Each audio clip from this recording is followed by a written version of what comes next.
శివాలయంలోకి వచ్చే భక్తులందరూ కూడా ప్రదర్శనం సహజంగానే ఇక్కడ నమస్కారం చేసుకుని గుడి చుట్టూ తిరుగుతారండి. కానీ అలా కాకుండా వేరే విధంగా ప్రదర్శనలు చేయాలని అసలు అంటున్నారు. ఆ ప్రదర్శన విధానం గురించి మనం గురువు గారిని అడిగి తెలుసుకుందాం. ప్రదర్శనల గురించి భక్తులలో చాలా మందికి చాలా అపోహలు ఉన్నాయండి. నార్మల్గా చేయొచ్చా లేదా చండీ ప్రదర్శనలు చేయాలా, చండీ ప్రదర్శనం ఎలా చేయాలి, ఇది స్వయంభూ క్షేత్రం కాబట్టి ప్రదర్శనలు అవసరం లేదా చెయ్యాలా, చాలా రకాల అపోహలు ఉన్నాయని ప్రదర్శనల గురించి మాకు తెలియజేస్తారు. అసలు ప్రదర్శన నియమం ఏంటి, ఏ నియమాలతో ప్రదర్శన చేయాలి కూడా మాకు మీరు స్వయంగా చూపించాలి గురువుగారు. ప్రదక్షిణంలోనే మంత్రం ఉంది. యాని కానిచ పాపాని జన్మాంతర కృతాని చ తాని తాని ప్రణశ్యంతి ప్రదక్షిణ పదే పదే. పాపోహం పాపకర్మాహం పాపాత్మా పాపసంభవ త్రాహిమాన్ కృపయాదేవ శరణాగత వత్సల. ఆ శరణాగతుడి ఆ పరమేశ్వరుడిని ఆ పార్వతీదేవి అడుగుతుండ, ఏమయ్యా వీళ్ళు జన్మంలో చేసేటటువంటి అహంచేత తెలిసి తెలియక ఎన్నో పాపాలు చేస్తారు. వాళ్ళ యొక్క పాపకర్మలన్నీ కూడా నశించడానికి ఏమిటయ్యా మార్గం, ఈ ప్రదక్షిణాలు చేస్తున్నారు కదా, ఏమిటి వీటిల్లో విశేషాలు ఏమిటి, దాని యొక్క ప్రత్యేకతలు ఏమిటి, ఎలా చేయాలి, ఎలాగ వీళ్ళని విముక్తులు పరుస్తావు అని చెప్పేసి పార్వతీదేవి ఆ పరమేశ్వరుడిని అడిగింది. అప్పుడు ఆయన చెప్పేట చాలా రకాలు ఉన్నాయి ఇందులో. ముఖ్యంగా ఆలయంలో చండీ ప్రదక్షిణ అంటారు. ఈ చండీ ప్రదక్షిణ ఇందాక మీరు అడిగినట్టుగా స్వయంభూ క్షేత్రంలో చేయొచ్చా చేయకూడదా, చేయకూడదని శాస్త్రంలో లేదు, కానీ చేయాల్సినటువంటి అవసరం లేదు. ఎందుచేత చండీ ప్రదక్షిణం అంటే మనం ప్రాగ్భాగంలో ఉన్నటువంటి ఆ ధ్వజస్తంభం దగ్గర నుంచి ఆ చండీశ్వరుడు దాకా వెళ్ళి మళ్ళీ చండీశ్వరుడి దగ్గర నుంచి మళ్ళీ అలా ఉత్తర దిక్కుగా చండీశ్వరుడి దగ్గరికి వచ్చి అలా 3 ప్రదక్షిణాలు చేస్తే ఒక ప్రదక్షిణ ఫలితం వస్తుంది.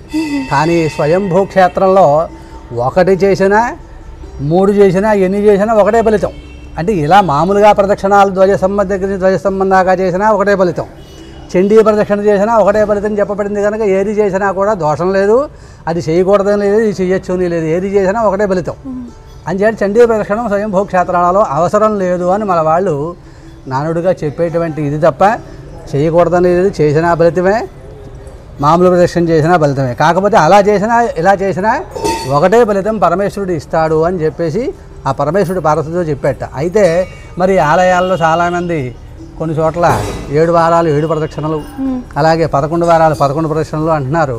మరి నీకు ఎలా చేస్తే నువ్వు ఆ భక్తులను కనుకరిస్తావయ్యా అని చెప్పేసి అమ్మవారు అనుగ్రహించవయ్యా నాయన, వీళ్ళు పామకర్మల చేత ఎన్నో పీడించుకుంటూ ఉంటున్నారు, మరి ఏమిటని అడిగితే ఆ పరమేశ్వరుడు చెబుతాట, ఆ స్వయంభూ క్షేత్రం అనేటువంటి ఆలయంలో ఎవరైతే నియమనిష్టలతో స్వామివారికి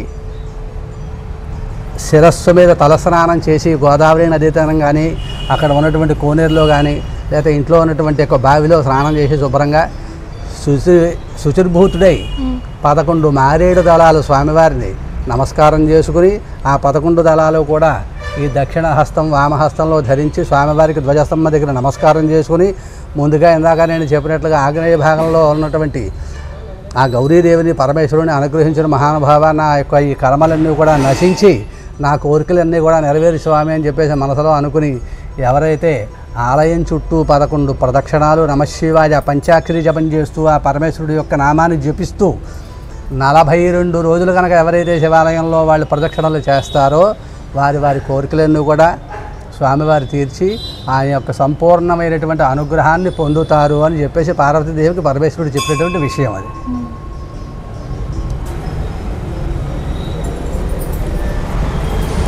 చండీ ప్రదర్శన ప్రారంభించే ముందు ధ్వజస్తంభానికి నమస్కరించుకునే కదండి, ముందుగా ధ్వజస్తంభానికి నమస్కారం చేసి ప్రదక్షిణం చేసే ముందు మనసులో స్వామివారిని తలుచుకుని ఆ పంచాక్షరి జపం చేస్తూ నమశివాయ నమశివాయ అనుకుంటూ చండీ ప్రదక్షిణం ప్రారంభం చేయాలి.